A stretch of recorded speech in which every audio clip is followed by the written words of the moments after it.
ছোট বাচ্চা কাচ্চা 3 বছরের 4 বছরের বাচ্চা কাচ্চা যেগুলো আছে, সব অভিভাবকদের একটাই কথা, মারাত্মক রাগী। ঠিক না বেঠিক? বাপ মা আবার এমন স্টাইলে বলে, মনে হয় যে খুব গর্বিত। ঠিক না? বলে যে মারাত্মক রাগী ছেলেটা, ডেঞ্জারাস রাগী। ও ছেলে যে রোগী এটা সে নিজেও টের পাচ্ছে। ঠিক না বেঠিক বলে?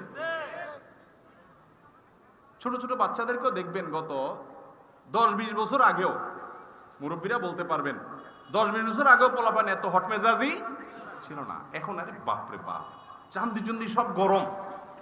ঠিক না বেঠিক? কোনো ঠান্ডা মানুষ টানুষ নেই। চুলের তো নুন বেশ করলে ভাঙতে শুরু করে দেয়। হ্যাঁ, তার সিনারিও দেখার জন্য সবাই অস্থির হয়ে যায়। ঠিক না বেঠিক? এর অবশ্য অন্য কারণ আছে। এর কারণ কি জানেননি? ওইটা আরেক রোগ। এটা হলো মোবাইলে গেমস পোলাপানকে দিতে দিতে গেমসে কি দেখে, গেমসে যা দেখে সব হলো কি মারামারি, কাটাকাটি। সামনে আসছে ঠুস ঠুস মারো। ঠিক না বেঠিক? ওই সাপের গেম যেটা খেলেন একই কথা, খাই ফেলা। সামনে যারা আছে তারাই খাই ফেলা। এই যে গোটা সমাজে হানাহানি, খুনাখুনি, মারামারি, খাই খাই, ধর ধর মার মার কেন আসছে? এগুলোর অনেক কারণের ভিতরে একটা ছোটখাটো কারণ এটাও যে আমাদের এই গেমসের ফিতনা আমাদের বাচ্চাগুলোকে ক্রেজি করে দিচ্ছে, এদেরকে উগ্র করে দিচ্ছে, বদমেজাজ করে দিচ্ছে, কোনো কিছু মানতে রাজি না, সামনে যা পাবে ধর্মার কা। বুঝেন নাই কথা? আল্লাহ তাআলা আমাদের সবাইকে সুস্থ মানসিকতা অর্জন করার তৌফিক নসিব করুন। বলছিলাম ক্রোধের কথা। ছোট বাচ্চারাও এখন বদমেজাজি। ছোট বাচ্চারা যদি রাগ করে, এই আমলগুলো তো তাদেরকে বলতে পারবেন না, তাহলে কি করবেন?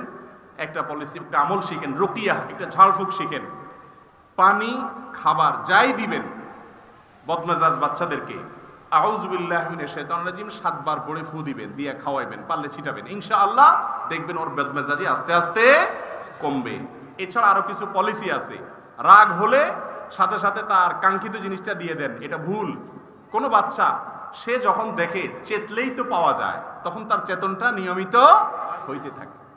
তাকে বুঝতে দিতে হবে যে চান্দু, চেতলেই সব সময় তোমাকে দেওয়া হবে না।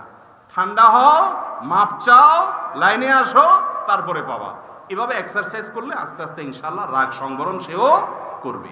আল্লাহ রাব্বুল আলামিন আমাদেরকে, আমাদের পরিবারকে, আমাদের সমাজকে শান্তিপূর্ণ সমাজ হিসেবে গড়ে তোলার তৌফিক দান করুন। আমরা যেন ভেতরকার অপরাধ, পাপ, বাতিনি গুনাহ এগুলো একটা একটা করে ছেড়ে আমাদের ভেতরটাকে পরিষ্কার করে খাঁটি মুসলমান যেন হতে পারে সেই তৌফিক দান করুন। হাদা ওয়া সাল্লি ওয়া সাল্লিমু আলা নবিয়িনা মুহাম্মদ ওয়া জাযাকুমুল্লাহু খায়রান।